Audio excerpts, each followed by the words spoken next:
Nós vamos estudar o livro de Atos dos Apóstolos. Tem sido muito bom, né, gente? Aquilo que temos estudado nas terça-feiras anteriores.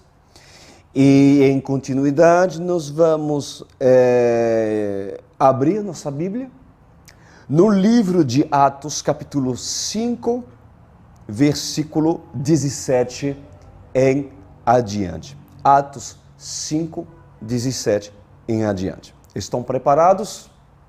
Então, entra na palavra, tira tudo aquilo que lhe distrai e que o Espírito Santo possa me usar para lhe ensinar e você se aprofundar mais e mais acerca das Escrituras. Oremos. Nosso Deus poderoso, Santo de Israel, o Deus que até o dia de hoje fala, o Deus que até o dia de hoje ministra nos corações daqueles que te buscam em espírito e em verdade. Eu quero lhe pedir carecidamente que o Senhor possa usar meus lábios e fazer com que todos unânimes, depois desse estudo bíblico, possam continuar os seus afazeres com a revelação. Que haja alegria, que haja experiência para todos aqueles que querem conhecer seu nome, Jesus. Pois eu lhe invoco nessa noite, porque a tua palavra diz: quando 2 ou mais estão reunidos em teu nome, tu estarás no meio deles. Pois lhe agradeço em nome de Jesus Cristo. Amém. Glória a Deus Todo-Poderoso. Muito bem. Atos, capítulo 5, versículo 17 em adiante. O contexto daquilo que nós estamos lendo é o contexto de relato daquilo que os primeiros cristãos vivenciaram, ou seja, aqui se trata daquilo que os apóstolos, os pioneiros, os primeiros líderes foram incumbidos a realizarem como missão aqui na Terra. E aconteceu que na sua época, na época de Pedro, na época de João, esses apóstolos estavam pregando o Evangelho, as boas novas em Jerusalém. O início, a graça foi dada primeiro para os judeus. E logo depois, Deus vai ministrando, e principalmente no coração de Pedro, que pensava que o Evangelho era principalmente para os judeus, vai ministrar, nós vamos ver adiante, para o coração de Pedro, através de uma visão que realmente o Evangelho não é apenas para os judeus, mas também para os gentios, ou seja, pessoas que não são judeus. Mas o início foi dado a oportunidade para o povo escolhido na lei, o povo judeu, em conhecer o Evangelho da graça. E Jesus, ele é a graça. Pregando as Escrituras no templo, no pórtico de Salomão, que era um lugar onde os apóstolos se reuniam para pregar as boas novas, a Bíblia diz que chegou um momento, as autoridades espirituais, religiosas, começaram a sentir inveja. Pois é, eles começaram a ficar muito invejosos porque realmente um grande alvoroço acontecia naqueles dias. Porque muitos cristãos, o número dos cristãos aumentava, muitos judeus abandonavam as sinagogas dirigidas por líderes religiosos como Caifás e os filhos de Caifás, para se tornarem seguidores de Cristo. Ou seja, pessoas que decidiram se colocar debaixo da autoridade de Pedro, de João, dos apóstolos. Isso criou uma inveja mesmo por parte das autoridades, por parte do Sinédrio. O que era o Sinédrio? Era uma assembleia de religiosos, responsável e representativo na sua época para definir os costumes, ensinar também a lei, porque havia fariseus dentro desse grupo, saduceus, eram os religiosos na época que se reuniram para estabelecer certos vereditos. Porém, o Sinédrio se juntou para tentar barrar aquilo que Deus estava iniciando a fazer em Jerusalém. No versículo 17 diz assim: então o sumo sacerdote e todos os seus companheiros, membros do partido dos saduceus, ficaram cheios de inveja. Por isso mandaram prender os apóstolos, colocando-os numa prisão pública. Mas durante a noite, um anjo do Senhor abriu as portas do cárcere, levou-os para fora e disse: dirigem-se ao templo e relatem ao povo toda a mensagem desta vida. Ao amanhecer, versículo 21, eles entraram no pátio do templo, como haviam sido instruídos pelo anjo, e começaram a ensinar o povo.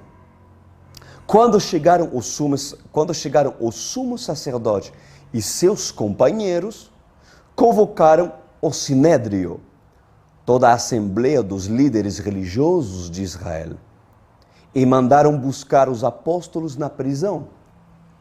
Todavia, ao chegar à prisão, os guardas não os encontraram ali. Então, voltaram e relataram: encontramos a prisão trancada com toda a segurança, com os guardas diante das portas, mas quando as abrimos, não havia ninguém. Diante desse relato, o capitão da guarda do templo e os chefes dos sacerdotes ficaram perplexos, imaginando o que teria acontecido. Bom, que tremenda experiência, meus queridos. Esse é o livro dos Atos dos Apóstolos. O mesmo Deus ontem e hoje e será amanhã. Eu sempre digo que se existe uma referência de igreja, não é a igreja A, B, C, é a igreja inicial. A igreja cujo Pedro é o seu fundador. A igreja apostólica, iniciada em Jerusalém. Tenha essa igreja como referencial, meus queridos. Então, devido à inveja dos religiosos, o Sinédrio decidiu colocar Pedro e João, os apóstolos, na prisão. E aconteceu que de noite apareceu um anjo do Senhor e livrou os apóstolos e deram uma ordem. O anjo do Senhor deu uma ordem de continuar a pregar a palavra de Deus no templo onde eles estavam. E assim fizeram. Só que parece um toque de humor de Deus. Eu vou falar isso depois, mais à frente. Talvez mesmo uma assinatura de Deus.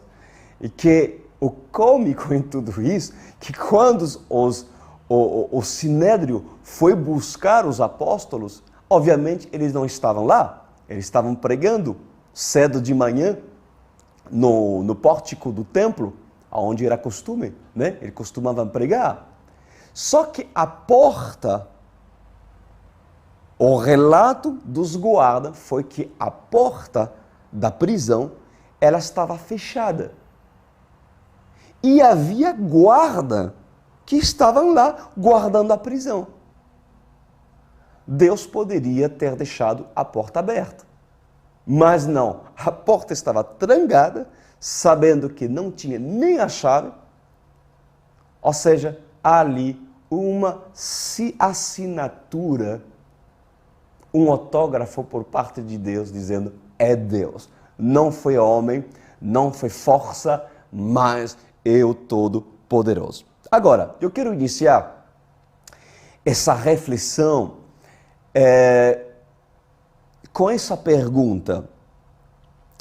E essa pergunta que eu lhes faço é que, por que Deus enviaria um anjo do Senhor para operar um grande sinal, um grande milagre como esse na vida de Pedro e na vida de João? Por que Deus ele interveio dessa forma, fazendo um milagre tão poderoso como esse? Bom, a resposta que eu lhes dou nesta noite é que Pedro e João estavam fazendo aquilo que Deus estavam fazendo aquilo que deveriam fazer.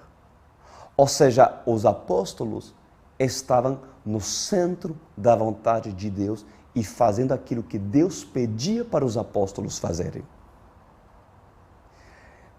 Mas isso é muito óbvio, você pode falar, mas é o resultado de uma intervenção de Deus. Porque é muito provável que vocês esperam um milagre. Quem não quer o milagre? Mas para quem é o milagre? O milagre tem um destino.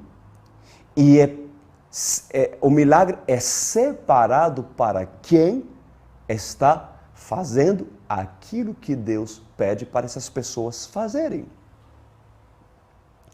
O livramento por parte de Deus, ele opera mediante a obediência daquele que precisa ver o milagre. Se você não é uma pessoa que procura nos mínimos detalhes, obedecer e agradar a Deus na sua intimidade ou até mesmo na sua vida pública, né? Agradar o Senhor, o que você possa reivindicar diante de Deus. O que você pode clamar a Deus? Quais são as reivindicações que você pode dizer? Senhor, eu sou fiel a Ti. Eu lhe peço, intervém, me ajuda. Se realmente existe da sua parte uma atitude que faz com que você tenha um compromisso com o Senhor, meus amados, o livramento virá. Deus tem compromisso com quem tem compromisso. Por isso que, inclusive, o maior requisito para você fazer parte do ministério da OSE não é você ser um dizimista fiel, apenas, embora o dízimo é parte do Senhor, mas não é você ser uma pessoa que se identifica com o ministério e você vai assistir às palavras e você vai ficar no seu sofazinho bem confortável. Não, é você ter compromisso com Jesus. Nós preparamos uma geração, o objetivo da OSE é preparar uma geração para que essa geração não sejam crentes que esquentam bancos, mas sejam pessoas que realmente tenham compromisso com Jesus Cristo, através de um compromisso com a igreja da OSE, com sua liderança, mas principalmente pessoas que são acompanhadas e avaliadas, corrigidas, para que se torne a imagem semelhante de Cristo. Não há como experimentar o sobrenatural de Deus. Não há como orar por avivamento e dizer o avivamento está, ou geração do avivamento, se realmente não existir um acompanhamento, se não existir uma obediência, uma fidelidade em obedecer aos princípios da palavra de Deus. Então, o livramento por parte de Deus, ele opera mediante a obediência daquele que precisa ver o milagre. o milagre.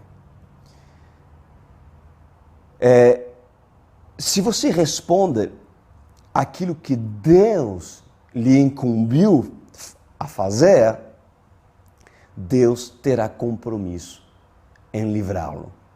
Assim como Pedro, assim como João, Deus terá compromisso em livrá-lo de uma forma ou de uma outra. Deus pode permitir que você seja levado para uma prisão. Deus pode.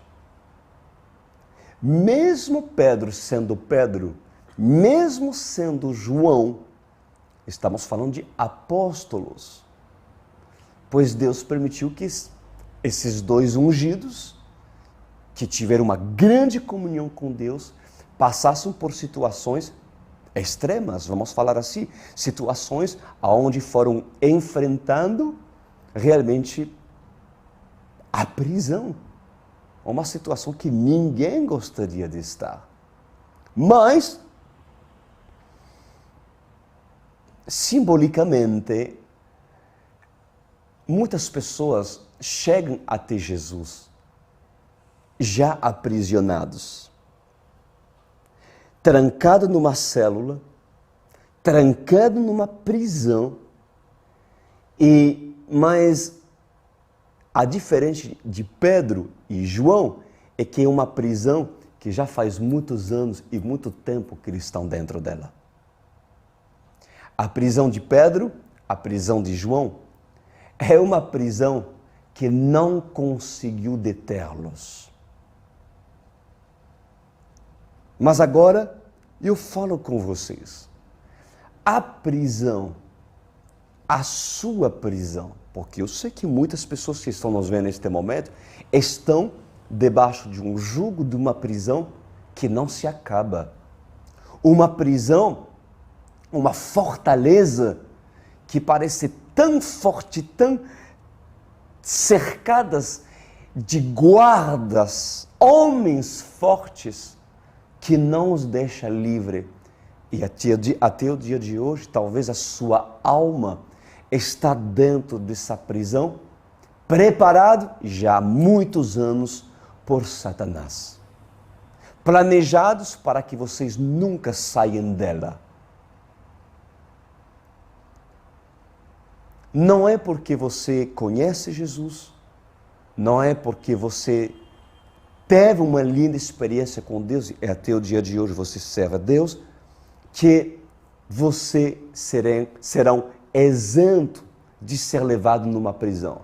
Mas o que eu digo para essas pessoas que verdadeiramente servem a Deus, a prisão que Deus permite que você passe por ela, ela não conseguirá deter o poder de um Deus que é capaz de livrá-los. Ao contrário de uma prisão, que realmente muitas pessoas foram levadas há muitos anos, mas por não conhecer o Deus de Pedro, o Deus de João, o Deus dos apóstolos, essas pessoas até o dia de hoje sofrem consequências, sofrem opressão. E elas pensam, essas pessoas, realmente parece que essa prisão é eterna. Pastor Cris, talvez eu fui levado a assistir às suas pregações porque parece que grilhões, na medida que eu ouço, na medida que eu vejo seus vídeos, parece que há uma sensação de liberdade. Parece que há uma sensação que as minhas prisões estão se abrindo. Pois sim, meus queridos. Porque o mesmo Deus que opera nos tempos de Pedro, nos tempos de Paulo, nos tempos de João, esse mesmo Deus está me usando para liberar virtude sobre sua vida. E se ouvirdes e se decidir ser uma pessoa entendida pela palavra de Deus e despertar em você um vivo desejo e interesse de seguir os caminhos da verdade, então seja um anjo do Senhor, seja uma palavra poderosa liberada por mim, pois no nome de Jesus Cristo, essa prisão se abrirá. Essa prisão vai se abrir. Tu crês, filho do homem? Tu crês nessa palavra que eu estou liberando sobre sua vida?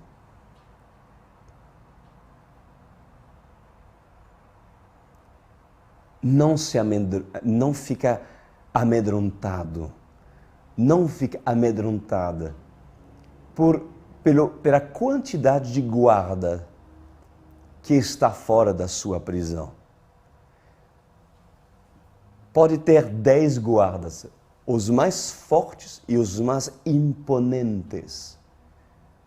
Isso se mede, quando estou falando de guarda, da força opressiva que umas pessoas que estão nos vendo, seja na depressão, a força da sua depressão, a força do seu medo, a força do seu vício, a força daquilo que lhe impede de ser uma pessoa feliz em Cristo e realizado. Não temes. Deus usa os meus lábios para dizer: não temes. Se tu estás disposto a ver aquilo que precisas ver, não temes. Porque mais cedo e mais tarde, se prevalecerdes no caminho no qual Deus te pede prevalecer, por tu ter um compromisso com Ele, Deus mandará ao seu favor um anjo do Senhor, pode ser manifestado em forma de uma autoridade como eu, para assim dar um fim no poderoso nome de Jesus Cristo a tudo aquilo que até o dia de hoje está lhe oprimindo, em nome de Jesus. Então, essa prisão, ela pode apresentar um nível de segurança máximo. Eu estou falando da sua prisão. Ela pode apresentar um nível de segurança máxima. Ou seja, simbolicamente, Satanás pode fazer tudo o que está no seu alcance para dificultar a sua libertação.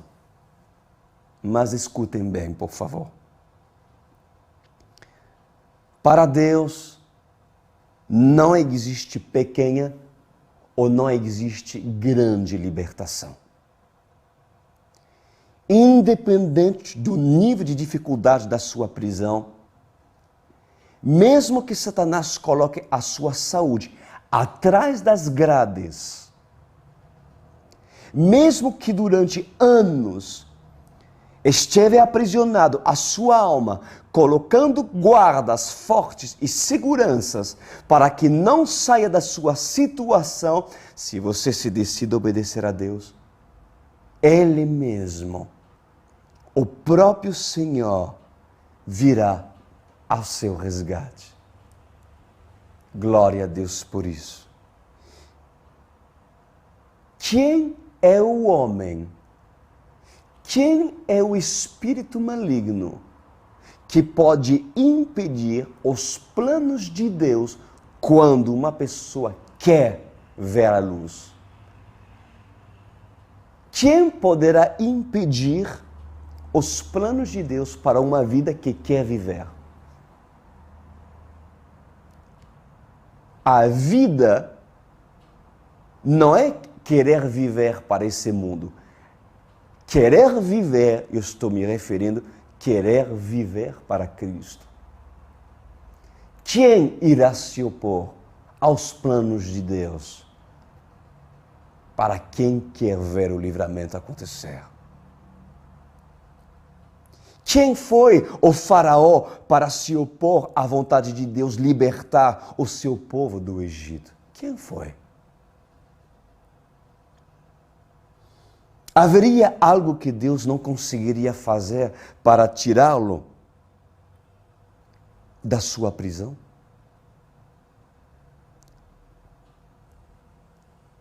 além de Deus ter prazer em livrá-lo, ele sempre assina no final.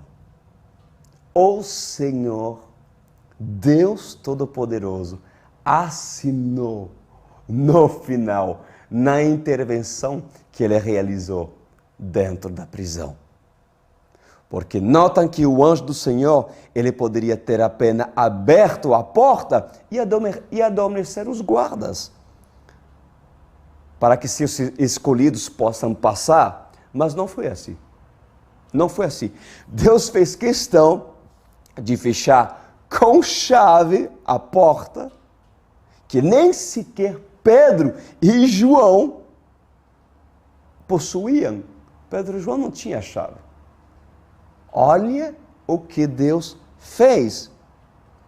E eu não tenho dúvida de que Yahvé, o Todo-Poderoso, assinou aqui. Fui eu. Fui eu. É uma maneira de dizer, Satanás, quando encontro um filho que me honra, obedecendo às minhas diretivas, as portas que tu fechas, Satanás, mesmo que estejam sobre vigilância máxima, eu as abro. Eu as abro. Vocês podem dar um glória a Deus nesta noite, em nome de Jesus.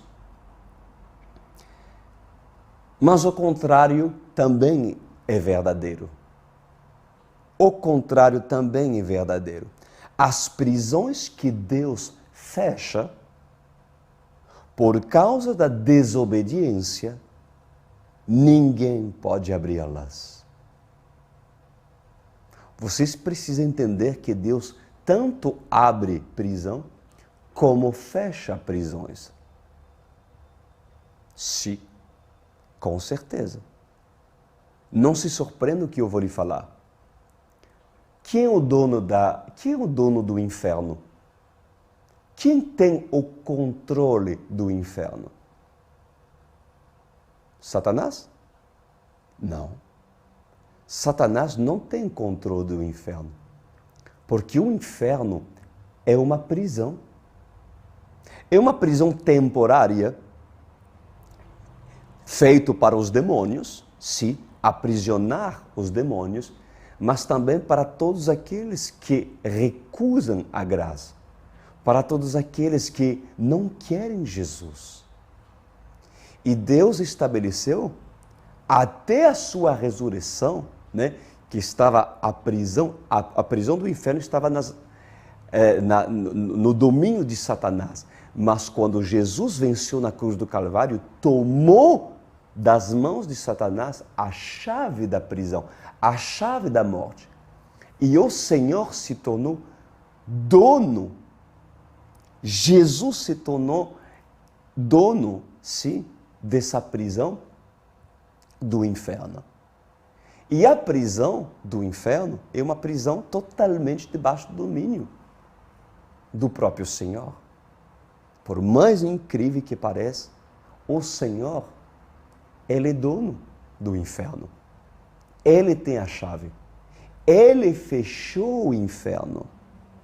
Ou seja, todas as vidas, todas as pessoas, todos os demônios que estão aprisionados nessa prisão, chamado inferno, Hades, não podem sair de lá. Não pode mais. Por isso que as portas, as prisões que Deus fecha, ninguém pode abri-las. Mas as prisões que Deus abre, meus amados, não tem como ir contra o Senhor do Senhor.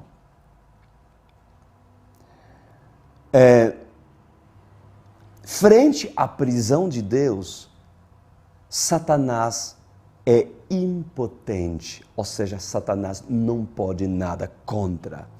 E frente à prisão de Satanás, Deus faz o que quer. Por isso que nosso Deus, meus amados, é soberano. Por essa razão você precisa conhecer o Deus Todo-Poderoso. Você pode experimentar o sobrenatural, o livramento de um Deus que pode livrar ou daquilo que você precisa ser livrado. Mas para isso é necessário conhecer o Deus desses apóstolos. Então, meus amados, primeiro, eu quero lhe ensinar nesta noite em jamais dizer: eu não vou conseguir, pastor Cris, vencer essa prisão. Vocês não podem dizer isso. Porque se você diz: eu não consigo vencer essa prisão, que durante muitos anos me acompanha, maldição familiar, outros tipos de maldição que você carrega, seja doença, outra coisa, meus amados, então você está inibindo o mover de Deus, inibindo a intervenção de Deus na sua vida, porque sem fé é impossível agradar a Deus.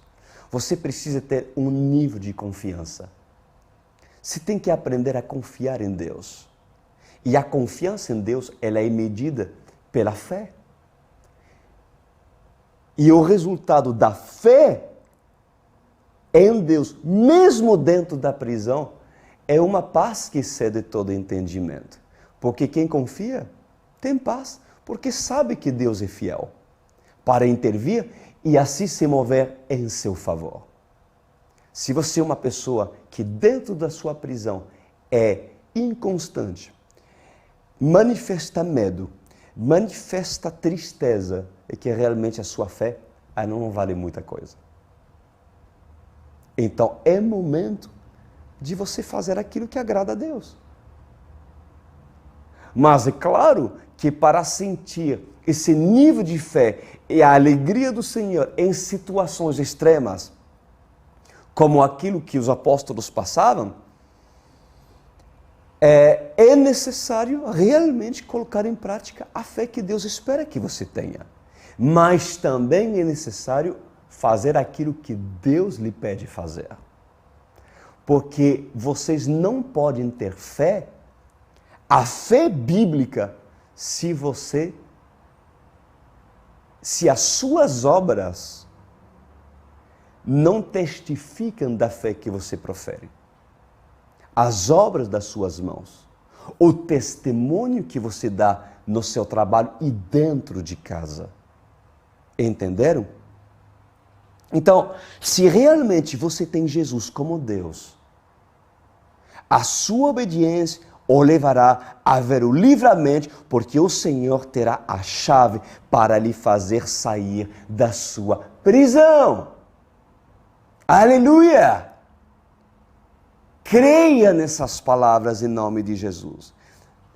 Mas entenda que primeiro, Deus requer que você se submeta à vontade dEle, para que depois você veja a mão do Senhor agir. E não o contrário. Não o contrário.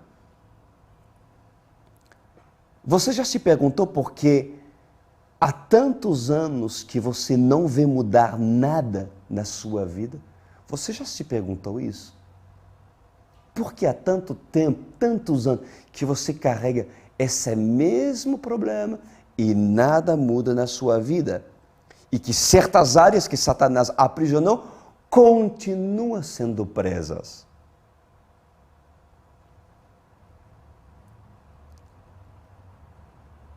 Você crê na passagem que... Você crê nessa passagem que você está lendo? Ou a Bíblia para você é apenas um livro de histórias contadas? Essa palavra produz algo em você? Ou você pensa que essas histórias de Pedro, de João, é apenas separado e consagrado para uma época? É necessário você não mais se tornar um religioso. Um homem que apenas vive de experiência daquilo que os outros presenciaram. Chega. Vocês precisam agora experimentar um Deus que livra, se de verdade está disposto a se posicionar e ser um homem ou uma mulher de compromisso. Ali vocês verão uma mudança instantânea. Mesmo que a prisão dura um pouco por permissão de Deus, certamente tudo tem um propósito. A prisão temporária tem um propósito. Assim foi para os discípulos. Porém, ela é temporária. Ela não dura. Ela não é sofredora. Ela tem e teve um propósito. Quem procura o reino de Deus tem compromisso com a palavra do soberano e este verá acrescentando muitos benefícios por parte de Deus. Amém? Glória a Deus. Vamos continuar. No versículo 25. Nesse momento chegou alguém e diz: os homens que os senhores puseram na prisão estão no pátio do templo ensinando ao povo. Então, indo para lá, com os guardas, o capitão trouxe os apóstolos, mas sem o uso de força, pois temiam que o povo os apedrejasse. Versículo 27. Tendo levados os apóstolos, apresentando-os ao sinédrio para serem interrogados pelo sumo sacerdote, que eles dissem: demos ordem expressa a você para que não ensinassem nesse nome. Todavia vocês encheram Jerusalém com sua doutrina e não querem tornar culpados do sangue desse homem. E nos querem, tornar culpado do sangue desse homem. Bom,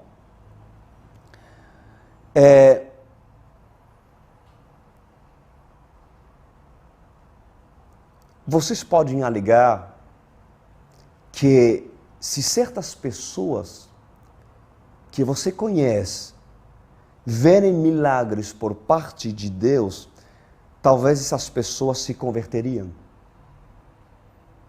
Mas não necessariamente. Porque não é e não são os milagres que convertem. Porque muitos viram milagre na época de Jesus, mas nem todos se converteram. Não há milagre que convença uma pessoa endurecida de coração. Não há milagres que convençam uma pessoa orgulhosa. Por quê? Porque mesmo vendo, não vê. E mesmo ouvindo, não ouve, para que assim se cumpra aquilo que o profeta Isaías disse na sua palavra. Mas eu me atrevo a dizer que a dor é o remédio mais eficaz. E isso é verdade. Por quê? Porque muito mais que evidências e comprovações milagrosas realizadas por Deus, a dor tem muito mais poder para transformar uma pessoa. Isso é comprovado, com certeza. Quantas pessoas chegaram na igreja porque realmente estão com dores na alma, dores no corpo, pessoas doentes. A dor tem seu propósito e ainda bem que ela está para muitos se tornarem e procurar Deus. Porque para uma pessoa ver, é necessário que esta seja humilhada pela mão de Deus, a fim de que a verdade seja revelada a essa pessoa. Inclusive, Jesus fala na parábola do rico e Lázaro. Você lembra dessa parábola? Que havia um homem rico que vivia enquanto estava vivo, né, com muitos prazeres, né? Era um homem que tinha muita riqueza, né? E vivia na luxúria e os prazeres que a vida lhe proporcionava, sem jamais manifestar o desejo de entender os planos de Deus. E a Bíblia diz nessa parábola que esse homem, ele passava perto, indo para a sua casa, estava lá um homem pobre e doente chamado Lázaro. Era tão doente que parecia ser uma lepra, que as chagas apareciam e os cães lambiam a pele do homem, se apodrecendo. Mas Lázaro era um homem que temia a Deus. E chegou o momento onde ambos morreram. Lázaro morreu, o pobre morreu, e o rico, nem se sabe o nome dele, também morreu. E o rico foi para o inferno, e o pobre foi para o céu de Abraão, você foi para o céu. E a Bíblia diz que, desesperado para ser salvo do sofrimento no inferno, o rico pede ajuda. E olha que fala em Lucas capítulo 16, versículo 27.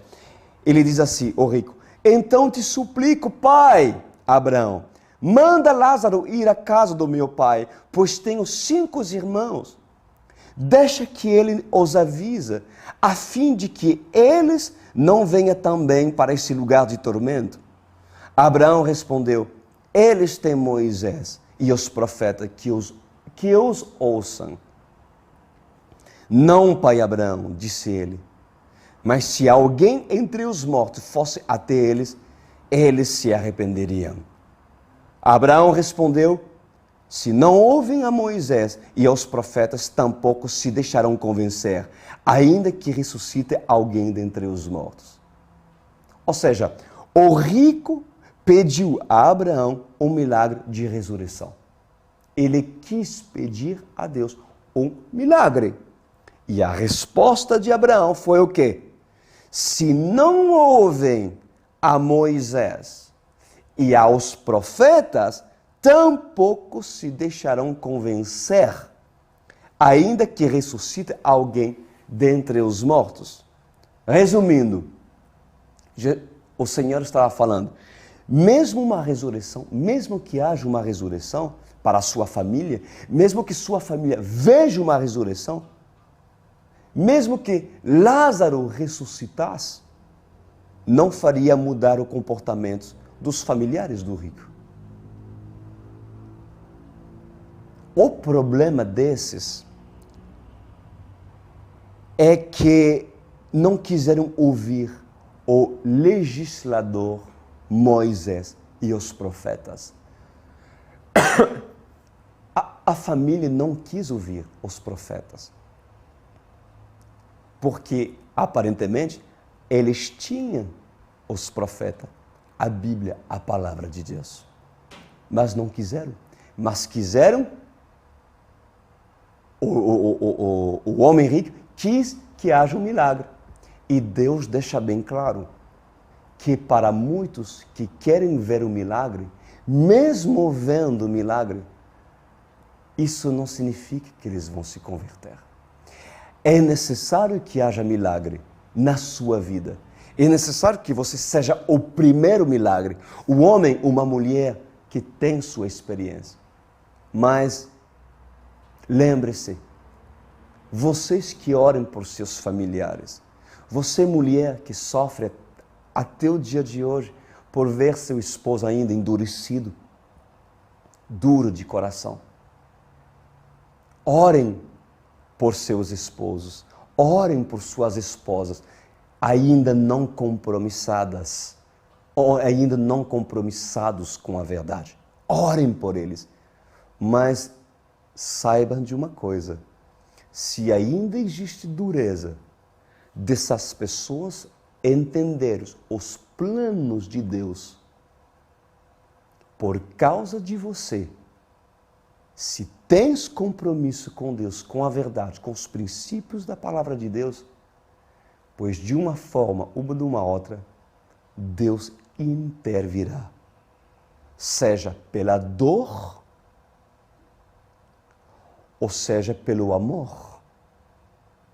Mas quem passar pelo pilão de Deus, amassar, Deus começa a amassar com um pilão para assim, se necessário, humilhar e extrair desse trigo o pó branco, puro, a farinha, para que junto com a água, depois que a palavra de Deus, misturando-se, vira o pão que muitos irão comer. É necessário que muitos passem pelo pilão de Deus. E às vezes, Deus permite, sim, milagres. Mas outras vezes Deus não quer manifestar milagres, porque o milagre principal é a palavra que está sendo pregada para aqueles que estão nos vendo. E vocês, amados, vocês que estão nos vendo neste momento, querem ver o milagre? Vocês querem ver o milagre? Acham que se houvesse um grande milagre na sua vida mudaria? Será? Pois eu vos digo nesta noite, creiam primeiramente aos profetas, que Deus está lhe mandando. Hoje eu venho na qualidade de profeta, para justamente trazer essa palavra para a sua vida. Porque se obedeço aos profetas, certamente prosperareis. Prosperareis.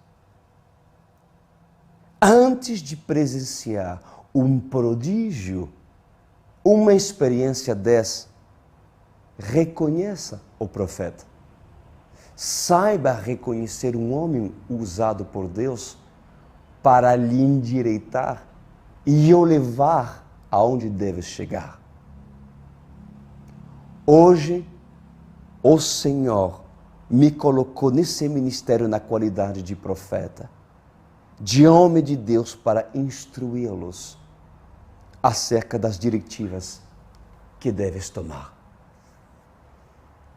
Vocês querem obedecer aos profetas de Deus? Então comece a se humilhar diante da mão poderosa de Deus. E querer entender primeiro aonde deves estar, para que essa unção apostólica possa lhe tocar a fim de instruí-los, para que o Senhor lhe prepare e lhe preserva um grande livramento na sua vida, assim como nos tempos dos Atos dos Apóstolos. Vamos orar. Querido Deus e Pai Celeste, como essa palavra, por mais simples que tenha sido, tem tocado e ministrado na vida de muitas pessoas, visitantes ou pessoas que já há várias ocasiões têm assistido os cultos da OSE. Meu Deus, que essa pessoa hoje, mediante o desejo dela acompanhar, prosseguir e perseverar nos caminhos da verdade, que o Senhor, que tem a chave da prisão dessa pessoa, possa se mover mediante a atitude que essa pessoa terá em querer te buscar, em querer se humilhar diante da sua mão poderosa. Que essa pessoa possa mudar de atitude, abandonar o egoísmo ou a lascívia, abandonar a religiosidade, os velhos costumes, para se tornar um homem, uma mulher que Deus vai inclinar seus ouvidos e olhar para essa vida. O Deus que tudo pode, o Deus que tudo vê. E eu lhe peço, coloca sua chave, a chave que os guardas têm. Toma, Senhor, a chave que os guardas retêm e não querem usar para abri-la, pois o Senhor hoje à noite abrirá. Em nome de Jesus Cristo, que se abre a porta que Satanás tem fechado na alma, na tua saúde, em nome de Jesus. Eu repreendo esse demônio que te assola, eu repreendo essa prisão e eu digo, Éfrata, abre-se essa prisão agora da tua vida, pelo poder que há no nome de Jesus Cristo. E que assim a paz do Senhor te invade nesta noite, trazendo em ti uma alegria que precisará ser mantida todos os dias, se verdadeiramente tu estás decidido a estar te refugiar num teto seguro espiritual, em nome de Jesus.